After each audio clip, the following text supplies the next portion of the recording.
oras na aron masayod tas mga nagunang mga balita ug mga labas nga mga impormasyon. Aniya na ang 1TV News Break. 1TV News Break. Kauban si Johnny Tome. Magadalit ka nato sa mga nagunang mga balita, sulod ug gawas sa atong dakbayan, mga nagpugasi nga mga issues ug mga nagbagang impormasyon. 1TV News Break. 1TV News Break. Kauban si Johnny Tome ug karon aniya na ang inyong anchorman Johnny Tome alang sa 1TV News Break. News Break. Higala, kumusta? Ako si Johnny Tome, ang motunod sa news sa nagbagang mga balita sa 1TV News Break Misamis Occidental. Sa atong headlines, Comelec Osamis mipatuman sa Operation Baklas. Comelec Osamis nagpasidaan sa vote buying. Mga mayor nabalaka sa bagong assassination attempt ni Governor Henry Waminal. Governor Henry Waminal mitumbok sa grupo nga posibleng responsable sa eksplosyon.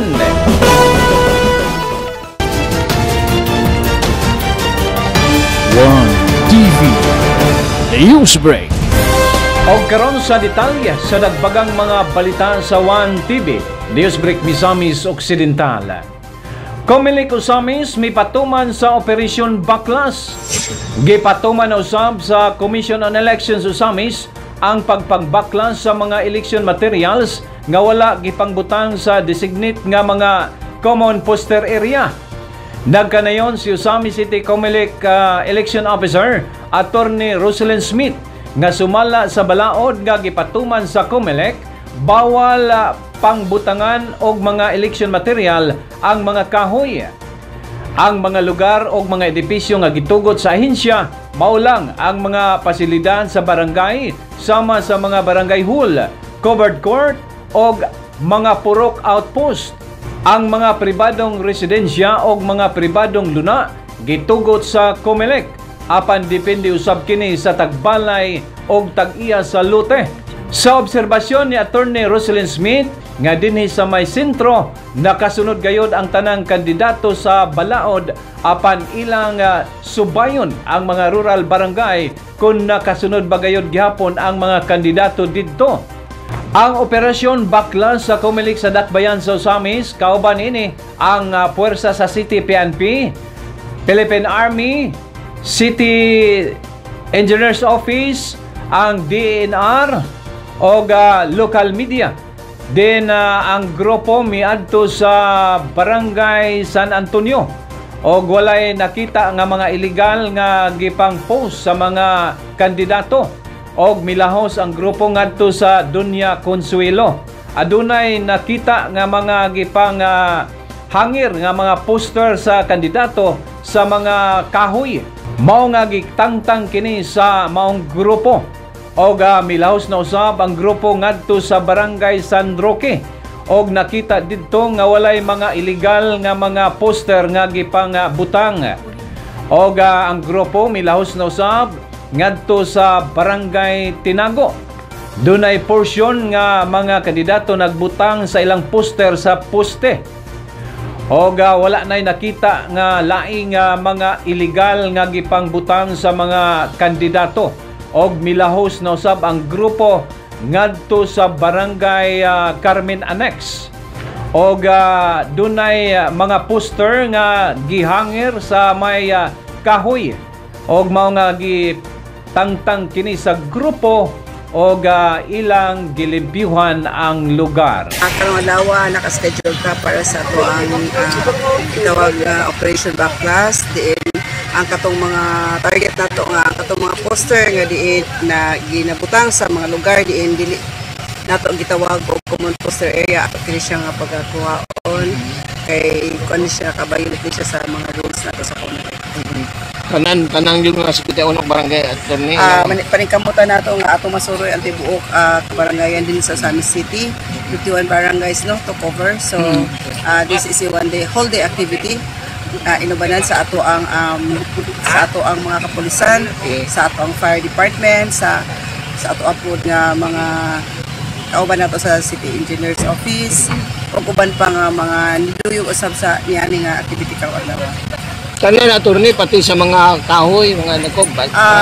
Labi na kita na to dako importansya ang kining mga poster nga gibutangan sa ginabutang sa mga kakahuyan tungod lamang kay dili ingon nga nakabayutan sila sa COMELEC kun dili aduna katay existing laws gyud no nga continuing ni siya nga prohibition nga nagaprotect sa ato ang mga kakahuyan din sa atong mga palibot. One TV Newsbreak. COMELEC Osamis nagpasidaan sa vote buying. Hugot ang pagpasidaan sa COMELEC Osamis sa pagbawal sa mga kandidato sa vote buying o pagpamalit og boto atol sa election day. Matud pa ni Osamis City COMELEC Election Officer Attorney Roselyn Smith nga ang COMELEC dili makasakop sa aktual kung adunay mga kandidato nga mohimo sa maong kalapasan apan mahimong mudawat ang buhatan og mga reklamo uban sa mga konkretong ebidensya. Gusto ni Attorney Roselyn Smith nga himoong linaw og patas ang eleksyon sa mga kandidato nga tubig-tubigan og kabus og tinuod nga moserbisyo sa barangay kun palaran sa piniliay. Kutob lang sa Oktubre 28 ang campaign period, human gisugdan ni adtong Oktubre 19. Ang mulapas sa gikatakdang adlaw sa pagpangampanya, posibleng makasuhan gihapon. Nagpahinumdum usab ang COMELEC sa publiko nga ang voting time sa Lunes, Oktubre 30, magsugod alas 7 sa buntag og motapos sa alas 3 sa kahaponon. So far no ako na obserbahan no nga bisan gali sa ako pagkainin diri nakita nako ang atong mga kadalanan limpyo man kayo kanang maayo gyud siguro pud ang ato ang inyong pagpadangat no sa ato ang mga information ug sa atong mga ginadili ug angay nila nga pagbuhaton labi na karon ka-prepared kay ato makita ang resulta ang ato mga kadalanan limpyo man so far. So ang among target karon knowing wala kayo makita nato dinhi nga mga poster sa syudad mo solo jud kita sa mga kabarangayan kay basin po na dito sa dili na makita naman no, sa dili visible sa city. Tungod kay hapit naman gyud ang ato election no October 30 mo nang ang kan sa balaod nga mag-election na kita. So ang election magsugod gyud, ang voting magsugod nato particularly alas 7 sa buntag maingon sa alas 3 sa hapon. So again ining adlaw daghang ginadili ang COMELEC ilabi na specific gid no ang ato ang vote buying, vote selling. Dako kay ni nato nga trabahoon tungod kay violation man ni og nang hinaot ko sa tibuok katawhan og sa mga kandidato nga dili nato ni pagkabuhaton ni nga kuan asalaon. One TV Newsbreak. Samtang mga mayor nabalaka sa bagong assassination attempt ni Governor Henry Waminal. Usa si Jimenez Municipal Mayor Juju Chong sa may padayag o pamahayag mahitungod sa ilang seguridad atol sa ulahing PPOC o Provincial Peace and Order Council meeting sa Kapitolyo dili palang dugay. Iyang gipadangat ang concern ngadto kang acting PNP Provincial Director Police Colonel Dwight Munato kung aduna ba'y posibilidad nga adto mo panda ang atensyon sa mga assassin kung assassin sa mga mayor human kinipakyas pagkutlo sa kinabuhi sa gobernador sulod sa upat na kahigayon. Apan gipaklaro sa mayor nga ang iyang gibating kabalaka wala kini magpasabot nga maapektuhan ang ilang walay paglubad nga suporta og simpatiya ngadto kang Governor Henry Waminal gumikan kay ilang nakita og napamatud-an sa gobernador sa paghatag og bayong ugma sa mga misamisnon. Inani sir, kini bang normal nga ordinaryo ra ning akong una-una sir, pero normal ni nga pangunahuna sa tao na kung dili nila makuha ang punuan, ilang pasakitan ang punuan by cutting some branches, and we are the branches.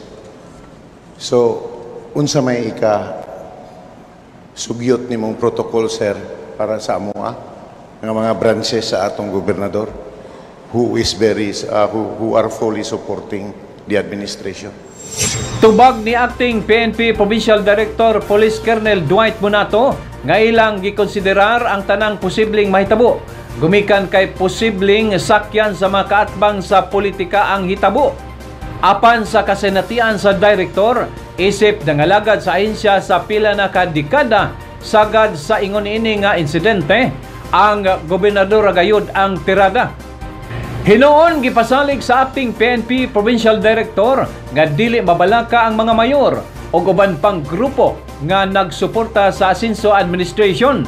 Gumikan kay ang tanang misamisnon ang katuyuan sa mas gipagut pa nga intelligence effort sa PNP Provincial Office aron masumpo ang mga tao nga nagplano og dautan og labi na ang pagtumbok sa suspect og mastermind sa bag-ong assassination attempt ni Governor Henry Waminal. The Police Provincial Office is continuously conducting threat assessment to all elected government officials within the province. No? So, based on our records, one of the government officials nga tag-as ang threat is really the governor. But I cannot discuss here the nature of the threat because that is highly confidential. We can only relate to him the nature of the threat. So we've been communicating with the security officer of the governor so that we can beef up the security, no, sa iyang areas of engagement and sa iyang residences.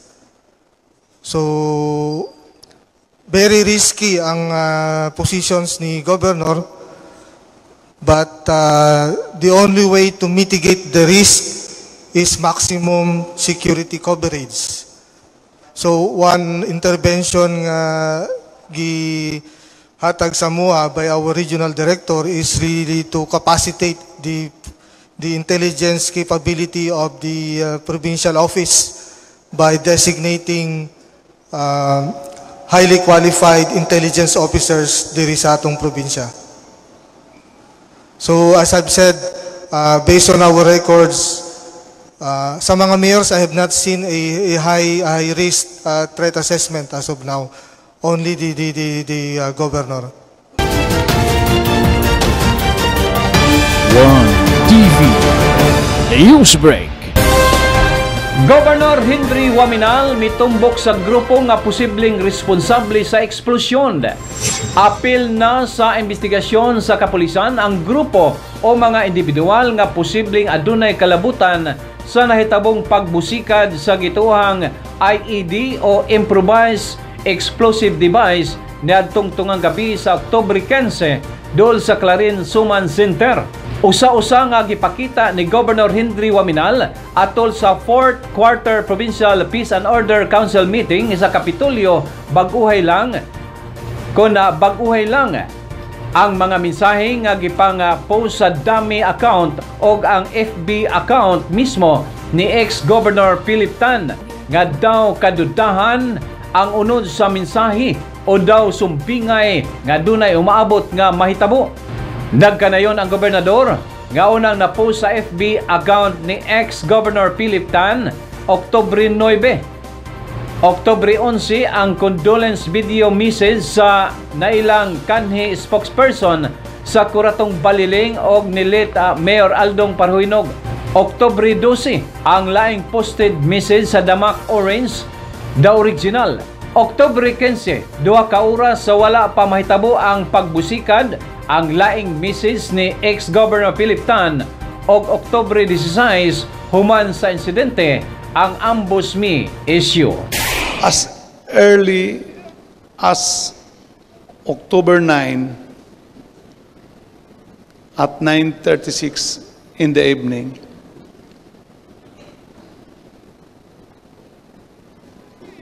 ex-Governor Philip Tan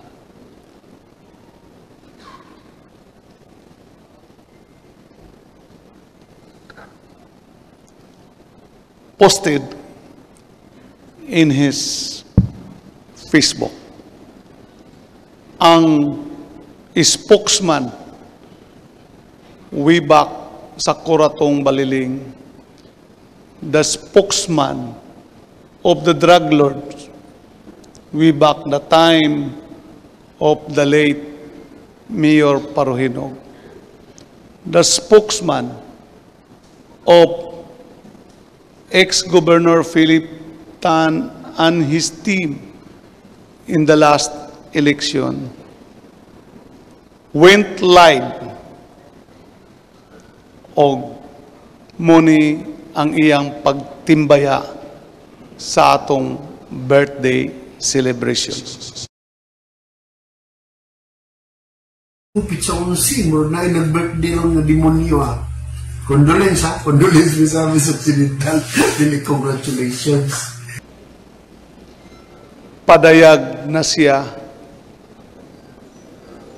og something that will happen which relates to death situation. Kay condolence man ang iyang gipaabot, mo man ang iyang birthday greetings. On October 12 at 6:44 p.m., doon na po sila gipost nga nag-ingon, by the way, happy birthday, hinaot, last birthday na nimo ni an advance RIP. On October 15, alas 9 sa gabi, duha ka oras before the explosion, moni ang post ni ex-Governor Tan. Lunes, pwede exciting because October 15 was Sunday. Pwede po makapungot. Depende ra gyud nimo. So, projecting nga sa ilang grupo, exciting ang mahitabo to all of us who are working hard for the greater glory of Misamis Occidental, di siyempre makapungot even in a simple analysis o sa inaordinaryo nga pagsabot.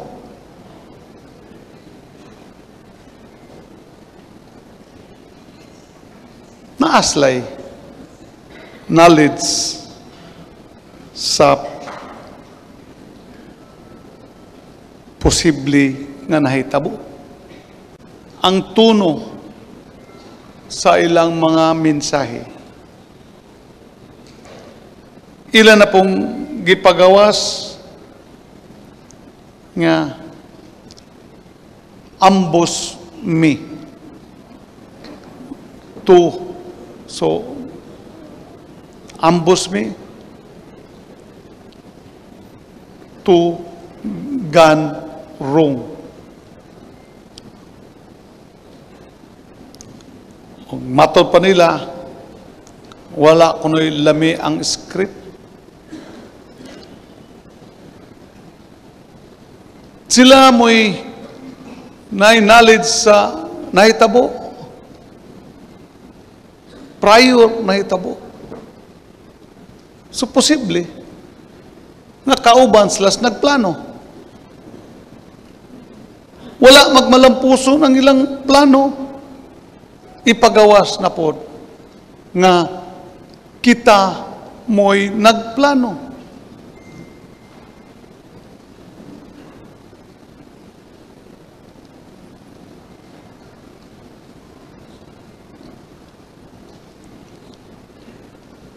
Unsa man nga klase. No.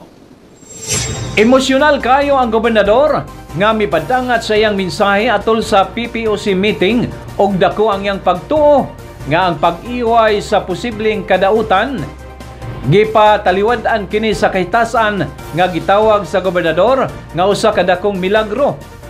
Kini nga kahimtang gituhan sa gobernador nga usa ka timailhan nga ipadayon ang iyang maayong plano og gimbaton aron itugen gayud sa kahitasan ang gitinguhang progreso sa mga bisamisnon. Tungod sa miracle, tungod sa divine intercession, nga wala ray nasakitan o kaloy sa Diyos, ang inyong gobernador niya paghapon karon sa inyong atubangan, lahi na pod.